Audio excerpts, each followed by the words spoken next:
नमस्कार, आप देख रहे हैं न्यूज स्टेट का डिजिटल प्लेटफॉर्म और आपके साथ मैं हूं प्रीति भारद्वाज। और आज हम बात करने वाले हैं रक्षाबंधन के बारे में। आप सभी को पता है कि 9 अगस्त को रक्षाबंधन मनाया जाना है और भाइयों के और बहनों के प्यार का ये पर्व है, ये त्योहार है। बचपन से हम सब मनाते आ रहे हैं और रक्षाबंधन जब आता है ना, तो उस वक्त की एक खुशी ही अलग होती है। आप बेशक भाई बहन पूरे साल आप लड़ते रहे, झगड़ते रहे, किसी भी बात को लेकर एक दूसरे से आप नाराज होते रहिए, लेकिन जैसे ही रक्षाबंधन का त्योहार पास में आता है, सभी बहनें अपने भाइयों के लिए राखियां ढूंढने के लिए, खरीदने के लिए मार्केट्स में निकल जाती है, बाजारों में निकल जाती है। और भाई भी दूसरी तरफ तैयारी करते हैं कि उनको इस बार अपनी बहनों को क्या गिफ्ट करना है। तो देखिए, Raksha Bandhan is around the corner और सबसे पहली बात तो यह है कि अगर लास्ट मिनट आपकी कोई भी तैयारी बच रही है तो आप उसको सबसे पहले पूरा कर लीजिए, क्योंकि इस बार जो मुहूर्त है वो भी काफी ज्यादा यहाँ पर है। लगभग 7 घंटे का मुहूर्त बताया जा रहा है। मुहूर्त के बारे में हालांकि हम बाद में बात करेंगे, लेकिन हम बात करने वाले हैं रक्षाबंधन पर। जब भाई और बहन दोनों साथ में होते हैं, दोनों इस त्योहार को मनाते हैं, तो घर में कितनी खुशियां आती है। और अगर किसी कारणवश अगर रक्षाबंधन के अवसर पर कोई भाई अपनी बहन के पास ना जा पाया हो, कोई बहन अपने भाई के पास ना जा पाई हो, तो फिर त्योहार कैसे मनाएं। और त्योहार अगर नहीं बनाते हैं किसी भी परिस्थिति में, किसी भी कारण, तो फिर उसका क्या प्रभाव पड़ता है। सबसे पहले तो देखिए, पूरे साल इंतजार होता है, क्योंकि सावन के महीने का जो अंतिम दिन होता है उस दिन रक्षाबंधन मनाया जाता है। और पिछले कुछ सालों से हम लगातार देख रहे हैं कि त्योहारों को लेकर एक असमंजस की तिथि बनी हुई है। क्योंकि असमंजस की स्थिति इसलिए है क्योंकि कई त्योहार जो है वो 2 तारीखों को पड़ रहे हैं, यानी मुहूर्त जो है उनका वो एक दिन भी है और दूसरे दिन भी कुछ समय तक है। तो ऐसे में लोगों में काफी ज्यादा कंफ्यूजन होता है कि हम आखिर इस बार त्योहार मनाएं कब, किस दिन को मनाएं और कैसे मुहूर्त में मनाएं। लेकिन इस बार का जो रक्षाबंधन है उसको लेकर कोई कंफ्यूजन नहीं है, क्लियर है। 9 अगस्त को रक्षाबंधन का त्योहार मनाया जाना है और शनिवार का दिन है, तो काफी ज्यादा अपने आप में खास भी होने वाला है। सावन के आखिरी दिन को रक्षाबंधन के त्योहार के तौर पर इसे मनाते हैं। छोटी बहनें जो होती हैं वो अपने भाइयों को राखी बांधती है और भाई भी आशीर्वाद के तौर पर काफी ज्यादा स्नेह भी देते हैं, प्यार लुटाते हैं और कुछ गिफ्ट्स भी देते हैं। जब बड़ी बहनें अपने से छोटे भाइयों को राखी बांधती है तो वो भी उनको आशीर्वाद देती है और एक आप समझिए कि एक नेक के तौर पर, एक उपहार के तौर पर भाई भी अपनी बड़ी बहनों को कुछ ना कुछ अक्सर गिफ्ट करते हैं। लेकिन हम आज बात करने वाले हैं कि अगर किसी भी कारण भाई बहन रक्षाबंधन का त्योहार नहीं बना पाए, या बहनें अगर नहीं जा पाई अपने भाइयों के पास, भाई नहीं आ पाए अपने बहनों के पास, तो उस परिस्थिति में क्या प्रभाव होगा और क्या इसके ज्यादा नुकसान तो नहीं कहेंगे, लेकिन कितना ज्यादा प्रभाव पड़ेगा उसके बारे में आपको बताएंगे। देखिए, रक्षाबंधन का त्योहार क्यों मनाया जाता है कि भाई हमारी रक्षा करते हैं।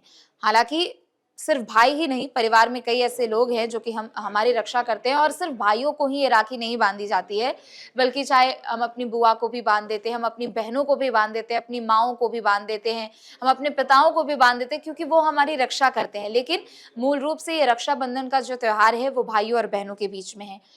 जब भी भाई अपनी बहन की कलाई जब भी बहनें अपने भाई की कलाई पर जब राखी बांधती हैं और आशीर्वाद जो भाई उनको देते हैं, और ये वही आशीर्वाद रहता है कि बहन मैं तेरी हमेशा रक्षा करूंगा, हर एक परिस्थिति में मैं तेरे साथ रहूंगा।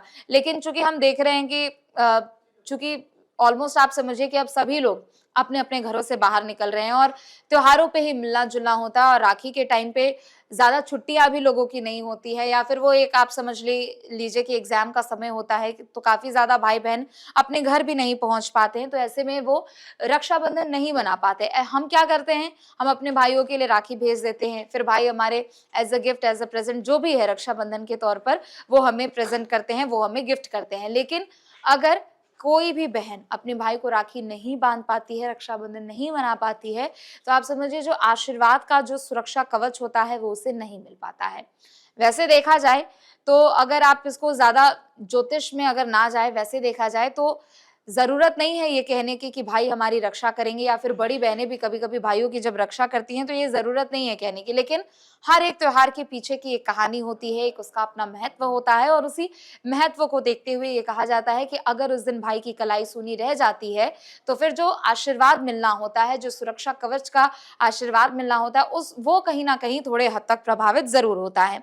दूसरी क्या है, ग्रहों के अनुकूल अगर इसको जोड़कर देखा जाए तो देखिए, हर एक जो ग्रह है वो किसी ना किसी के कारक है, नव ग्रह हैं, और सभी ग्रह किसी ना किसी को रिप्रेजेंट करते हैं। हमारे परिवार में भी हमारे माता पिता से कैसे रिश्ते रिश्ते हैं, भाई बहन से कैसे रिश्ते हैं, अपने से बड़ों से कैसे रिश्ते हैं, अपने से छोटों से कैसे रिश्ते हैं, वो किसी ना किसी एक ग्रह का कारक जरूर बनता है, चाहे वो कोई भी ग्रह हो। और आप देखिए कि हमारे ज्योतिष शास्त्र के अनुसार अगर आप देखेंगे, हर एक कुछ भी कार्य होता है, कोई भी त्योहार होता है, कोई भी मुहूर्त होता है, उसके पीछे का एक कारण होता है। उसके पीछे ग्रह कितने अनुकूल है उसका सबसे ज्यादा ध्यान रखा जाता है। ज्योतिष शास्त्र के अनुसार अगर माने तो सूर्य ग्रह का संबंध घर के मुखिया से होता है। घर का मुखिया कौन होता है? पिता होते हैं, जिससे पूरा घर चल रहा होता है, चाहे वो रोजी रोटी के आप परिप्रेक्ष्य में देख लीजिए या किसी भी तौर पर आप देख लीजिए। चंद्रमा जो है उनका माता से संबंध होता है, यानी चंद्रमा जो ग्रह है वो मदर्स को रिप्रेजेंट करता है। इसके अलावा बुध ग्रह की बात करें तो वो घर की जो महिलाएं हैं, जैसे बहन हो गई, बुआ हो गई, मौसी हो गई, इन सबको रिप्रेजेंट करता है। और ऐसे में जब आप रक्षाबंधन के दिन अगर आप राखी नहीं बांध पाती हैं या फिर अगर भाइयों की कलाई सुनी रह जाती है, तो काफी हद तक जो भाइयों का बुध ग्रह है वो उससे प्रभावित होता है। क्योंकि देखिए आप अपनी बहनों से राखी बंधवाएंगे, आप अपनी बहनों को कुछ भी प्रेजेंट करेंगे, आप कुछ भी गिफ्ट देंगे, जाहिर सी बात है कि बहनें खुश होंगी। और बुआओं को भी हम लोग राखी बांधते हैं तो वो भी खुश होंगी, कई लोग अपनी मौसियों को भी राखी बांधते हैं तो वो भी खुश होंगी। तो अल्टीमेटली वो खुश होंगी तो बुध ग्रह आपका ठीक होगा। वो जितनी ज्यादा खुश होंगी उतना ज्यादा आपका बुध ग्रह यहाँ पर डिपेंड होने वाला है। तो एक तरीके से इन सभी भाइयों के लिए ये एक हिंट भी है कि आप जितना ज्यादा अपनी बहनों को खुश रखेंगे, जितना ज्यादा आप प्रेजेंट देंगे, उतना ज्यादा वो आपके लिए लाभदायक साबित हो सकता है। इसके अलावा अगर हम बात करें कि अगर भाइयों को बहनें राखी नहीं बांध पाती हैं तो बहनों पर क्या प्रभाव होगा, तो देखिए मंगल से जुड़ा हुआ है भाइयों का कनेक्शन।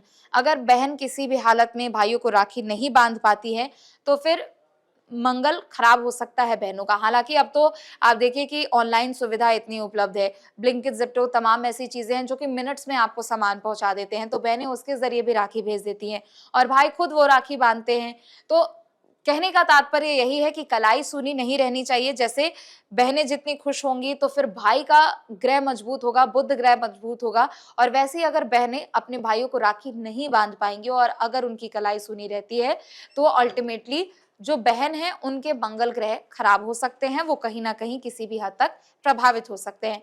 क्योंकि हिंदू धर्म की मान्यताओं को अगर देखें, हर एक त्योहार का अपना विशेष महत्व है, कई ग्रह से जुड़े हुए हैं और हर एक ग्रह किसी ना किसी के कारक होते हैं। मुहूर्त की हम बात कर रहे थे, शनिवार का दिन है, अच्छा दिन है, लेकिन दूसरी तरफ अगर मुहूर्त की हम बात करें तो सुबह 4 बजे से ही मुहूर्त शुरू हो जा रहा है। अलग अलग समय पर ये मुहूर्त है।